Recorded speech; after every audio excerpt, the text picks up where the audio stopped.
Bonjour à tous et bienvenue dans la taverne des casus avec le testeur de Murloc qui aujourd'hui, exceptionnellement, ne testera pas des Murlocs pour vous. J'ai découvert un autre type de deck, donc c'est une petite surprise qui va vite être révélée. Vous allez voir, j'ai bien apprécié, c'est pas des Murlocs, hein. C'est plus ou moins aussi un deck rush. Ça se joue avec le guerrier et le voleur, parce que vous commencez déjà à voir de quoi je parle.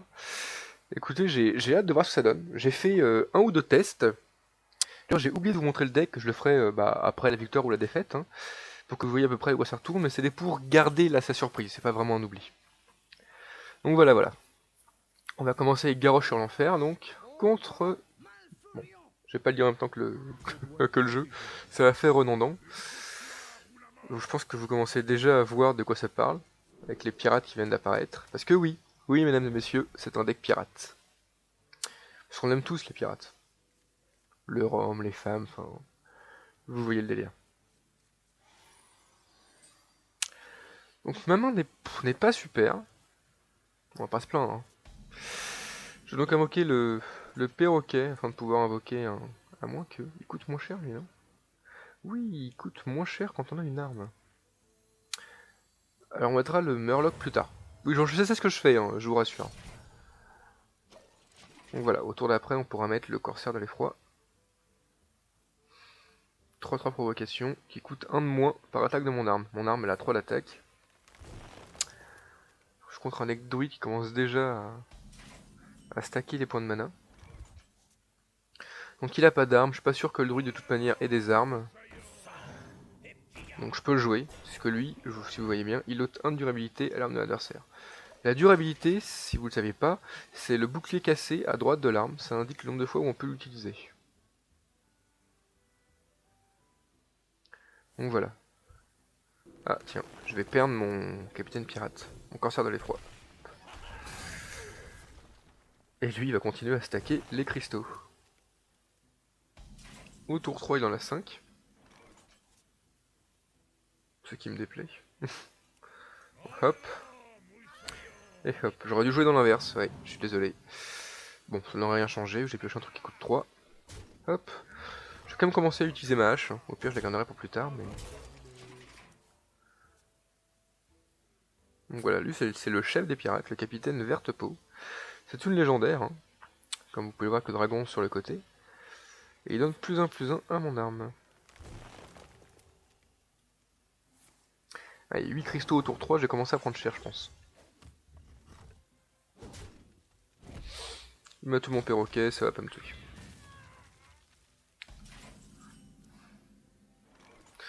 Bon bah lui c'est bien parce qu'il va avoir charge, parce que j'ai une arme, c'est son passif. Enfin son actif plutôt. Et là grâce à lui, j'ai pu augmenter l'attaque de mes pirates. Parce que comme dit le pirate, faites confiance au code. Alors si je me souviens bien du code, je sais pas si vous avez vu Pirates des Caraïbes, mais il est pas tout le temps respecté. Ça reste des pirates, hein, on va pas leur en finir rigueur. Oula, je pense qu'il va tuer mon capitaine des pirates. Il va se rendre du point de vie. Ah ouais non, c'est pas bon ça. Toucher guérisseur là. Ah oui, non mais il est comme ça lui. Il se lâche quand même, hein.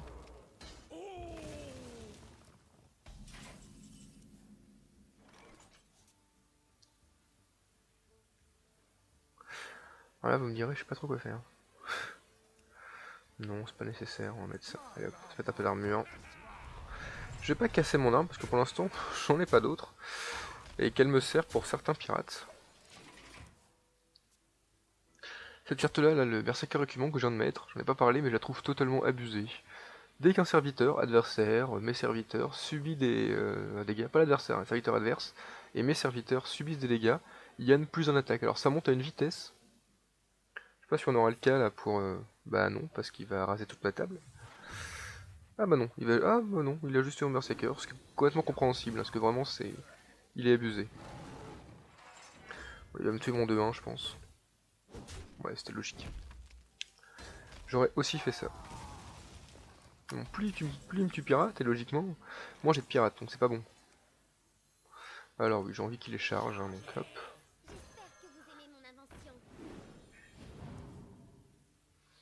Bon, ça permettra de piocher, hein. J'aime beaucoup le rire des pirates. Haha. C'est très pirate si je peux dire.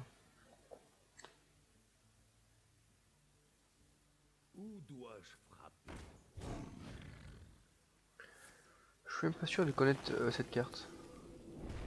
Druide, ah si, c'est un druide de la griffe, oui d'accord. Je l'avais pas reconnu comme ça.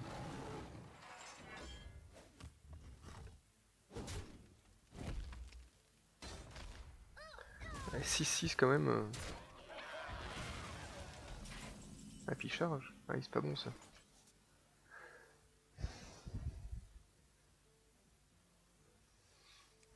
Je vais piocher parce que la pioche c'est la vie. Hein.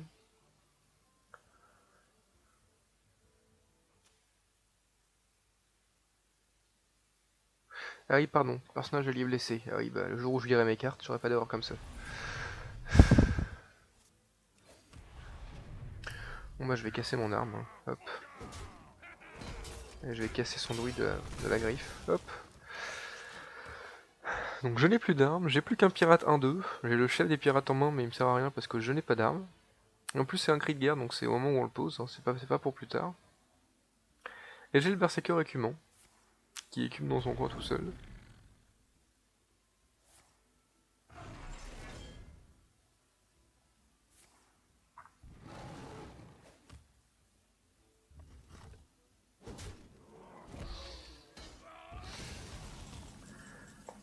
C'est une partie qui va durer. Hein.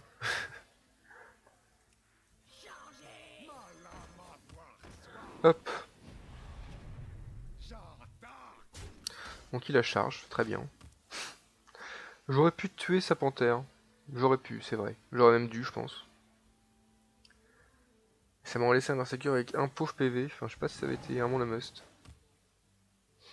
Après, il a plus qu'une carte. Comme moi, vous me direz. Bon, il va me le tuer. Hein. Voilà.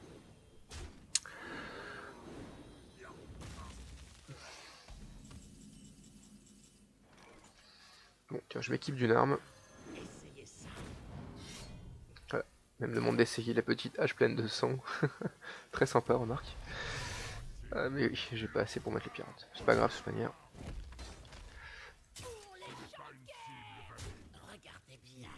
Et voilà. 14 PV. Je tiens le coup, je tiens le coup. J'ai plus un seul pirate en jeu pour un deck pirate. Je pense que je vous ai montré la plupart de mes pirates.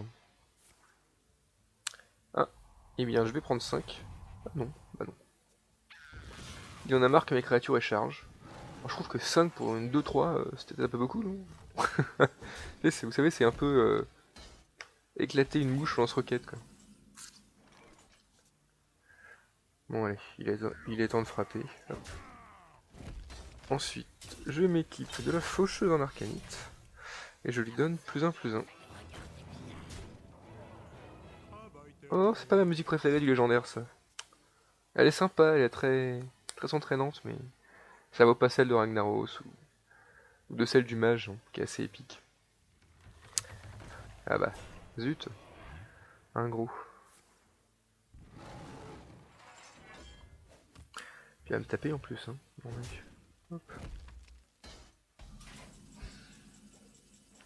Et voilà, on va piocher un pirate parce que les pirates c'est bien. Et c'est le principe de la vidéo. Ah bah voilà, en plus il va gagner plein de points d'attaque. Voilà, 8-3. Bon alors ensuite réfléchissons. Bon allez, on va d'abord se prendre des points d'armure. Pour ne prendre qu'un seul point dans la tête. Hop. On va sacrifier sa créature, hein, c'est pas grave. Et on va lui coller 4 parce qu'il a un point d'armure. Donc je suis quand même bien, vous remarquerez. Hein, il me reste 29 points de vie. Je peux lui coller 6 avec ma hache.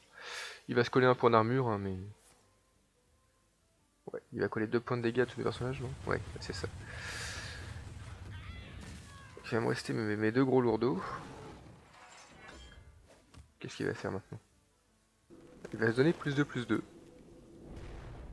Ah non, il va me donner... D'accord. Je pense qu'il a compris qu'il avait perdu. Et bien voilà. Premier deck pirate, première victoire. Écoutez, je vous l'avoue, je l'avais testé juste avant, j'avais aussi gagné. Parce que oui, je vais pas jouer des decks comme ça complètement sans comprendre ce que je fais. Bon voilà, vous voyez que plus je gagne des choses. Parce que mon deck guerrier n'est pas très évolué. Je le joue, hein, mais vous voyez, il est niveau 15, je préfère jouer mage. Avant de jouer le prochain deck, je vais vous montrer de quoi était fait ce deck guerrier. Que c'était quand même la surprise. Hein. Je vais pas vous la gâcher dès la première minute. Ça aurait été trop gentil de ma part. Alors, voilà. Il y a donc, enfin bon, la voile sanglante que vous avez vue. Un matelot qui a charge quand j'ai une arme, pareil c'est un pirate, une hache 3-2 c'est la base. Rage du combat que vous m'avez vu jouer totalement pour rien parce que j'avais pas pris de blessure, mais ces créatures n'ont pas non plus pris de blessure. L'amasseur de butin qui fait piocher quand il meurt, toujours intéressant. Pareil, ça c'est de la pioche. Un mousse que vous avez vu très très fort à la fin, hein, parce qu'il a gagné autant de points d'attaque que j'avais d'attaque dans mon arme. Le perroquet qui ramène un pirate dans ma main, toujours intéressant. De mon jeu il le ramène. Hein. La maîtrise du blocage qui me donne 5 points d'armure qui fait piocher. C'est de la pioche, c'est de l'armure, c'est toujours bon. Le berserker qui est totalement abusé. Dès que quelqu'un prend des dégâts, il gagne plus en attaque. Ça monte à une vitesse hallucinante. Le capitaine des mers du sud, plus un à tous les pirates. C'est toujours un bon boost. L'officier champ de guerre qui donne la charge à tous ceux qui ont trop d'attaque, ou moins. Le casseur de l'effroi qui a trop d'attaque, donc pratique par rapport à l'officier champ de guerre, mais surtout qui coûte un cristal de moins par attaque de l'arme. Alors ça monte assez vite. Hein. Vous me direz, il est cher de base, mais il coûte pas grand chose en fait. La fabricante d'armes qui donne une arme, une de 2, nickel. La faucheuse qui a 2 d'utilité mais qui a 5 d'attaque, c'est beaucoup, 5 d'attaque. Et le capitaine Vertepeau qui est donc le chef des pirates, et une petite surprise à la fin, Hurle-sang qui est une grosse hache de fou furieux qui a 7-1. Mais comme vous voyez, qui sert à attaquer les serviteurs. Parce que sinon, elle a qu'une durabilité, c'est juste 7 pour 7, quoi. Donc c'est un bon finishing, mais sinon, on peut bien péter les serviteurs avec ça. Voilà, ça c'était mon premier deck, que je voulais vous montrer. Le deuxième arrive tout de suite. Alors, je vous spoil, c'est aussi un deck pirate, mais là c'est un deck pirate avec des voleurs. Donc pirate Defias, voilà, il y aura du Van Cleef, il y aura du meneur, il y aura du Defias. Il y aura des pirates, c'est mieux. J'espère que celui-là vous plaira autant que celui du guerrier, si le moyen vous a plu. Hein. J'espère aussi qu'on va mettre 3 pour moi trouver un adversaire. Pourtant, à Sorcier, il y a beaucoup de monde. J'enregistre, il est 14 h à Paris.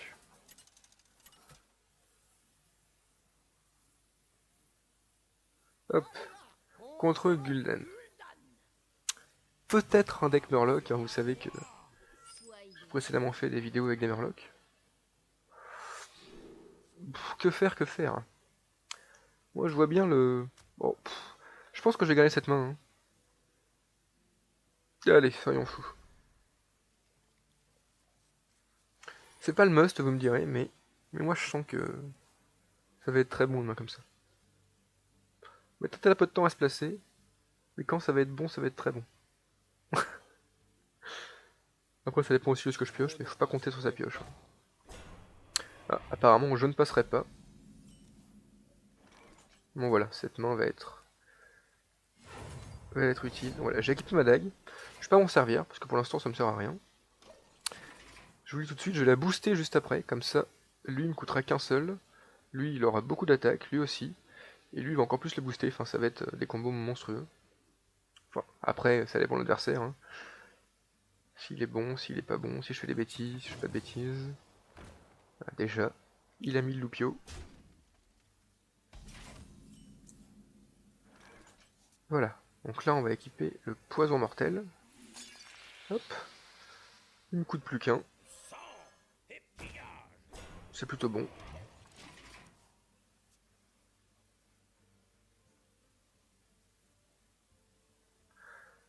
Il peut pas s'équiper d'armes, mais ça reste une 1-2 pour 1. Qui est d'ailleurs rare, je pensais pas qu'elle était rare cette carte. Je l'ai crafté juste avant, elle m'a même pas coûté super cher. Ouais, zut alors. Bah je ne passerai pas, toujours. J'ai pris une claque de la part du lanceur du couteau.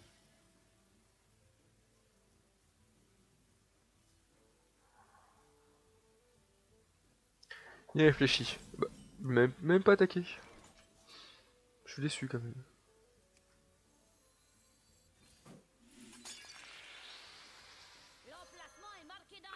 Je suis presque un peu, je me sens mal.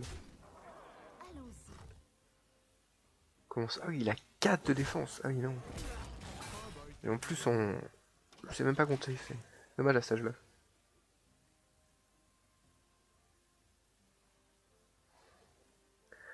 Bon, je me demande ce qu'il va jouer. En tout cas, ça ressemble beaucoup à un zoo. Hein. Il y a beaucoup de créatures. Pas eu beaucoup de sorts de partie. On n'a pas vu de succube, on n'a pas vu de diablotin. Enfin, je vais les faire arriver en disant ça.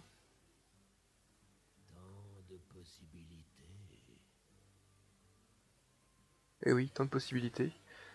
Ok, avec 3 cartes en main, il y a beaucoup moins de possibilités. Ah, attends, ça sent le sort. Ah, voilà. Voile de mort. Il ne piochera pas. Ah, bah si, il va piocher. Alors, claquer 2 voiles de mort comme ça, c'est pas super. Hein.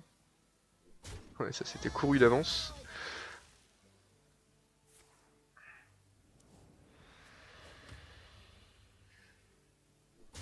Aïe. Et aïe. Allez, laisse-moi piocher un truc que j'aime. Ah, putain.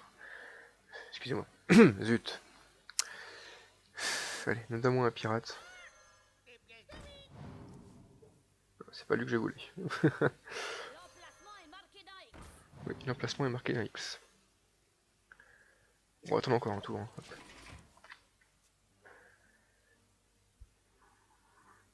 Selon un deck qui a 2 légendaires, hein. Le deck que je joue, le capitaine Vertepo, que vous connaissez bien, et Edwin Van Cleef. Je sais même plus ce qu'il fait. Faut qu'il donne plus un plus un à mon arme. Ça me semble que c'est ça. Ah non, ça c'est le gobelin ça. Je sais, il a un combo, c'est ça, il inflige il inflige des dégâts. Oh là là, ça c'est la boulette. Comment il a pu hésiter à faire ça le gars en face?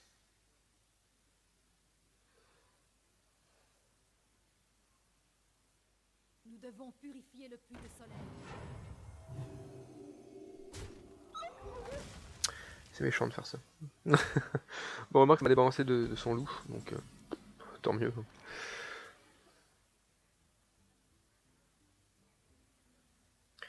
Tiens, je vais pouvoir coller 2 points de dégâts à quelqu'un.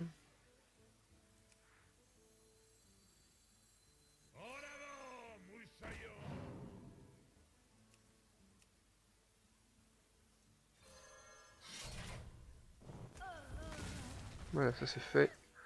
Ça c'est fait. Et ça c'est fait. Vous me direz, ça y a beaucoup de choses de faites.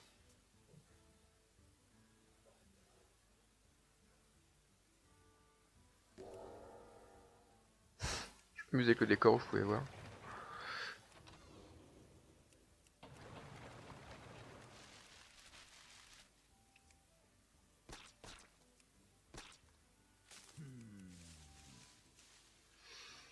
Ah, il hésite trop. Ou contrairement à moi, il réfléchit trop. Bon, ça c'était logique.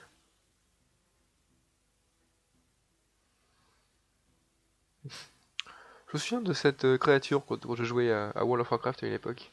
Elle traînait dans les marais. C'était répugnant. Ah oui, ça c'est pas mal d'avoir fait ça.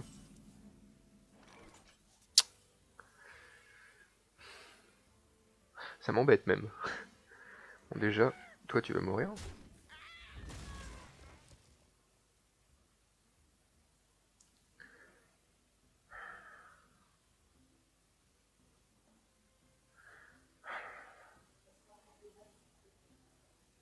Bon allez, on va se le mettre.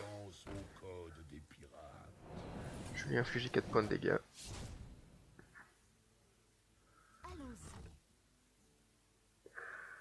Je me tâte. J'ai pas l'habitude de jouer voleur avec des armes, je joue plutôt avec des sorts moi. Donc, avec les armes c'est fait pour tuer ses adversaires. Hop, voilà.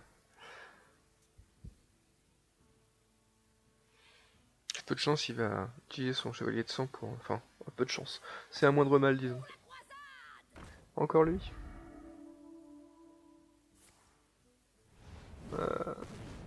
Et en plus, il aime pas de carte à défausser, il a bien joué. Cette partie est beaucoup moins partie que l'autre. Hein. Bah tiens, toi, fais un ménage pour moi. Merci. Alors du coup, j'ai fini l'emmerdeur là. Bah oui, vous me dites même pas.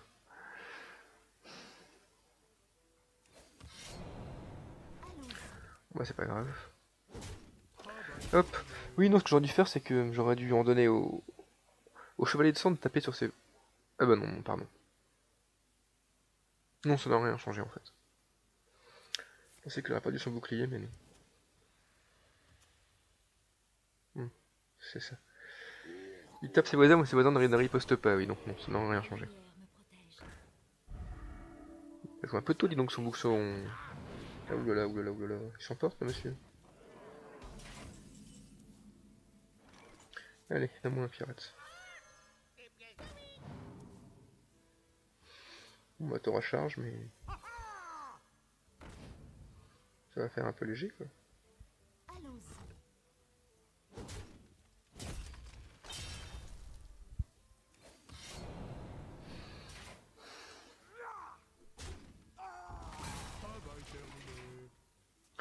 Ouais, non, là, bah, ça fait 8, sinon c'est fini, là, il va me jouer un sort, c'est... Bon, bien voilà, je vous ai testé 2 decks pirates, où j'ai eu de la boule pioche ou pas, enfin, je pense que à première vue, le deck guerrier est ou mieux construit, ou juste meilleur que les autres decks. Si ça vous a plu, n'hésitez pas à commenter, à mettre un petit pouce vert, à vous abonner, à réclamer d'autres vidéos, voilà, j'ai voulu changer des murlocs avec des pirates. Donc voilà, je vous souhaite donc une bonne fin d'après-midi, et à bientôt.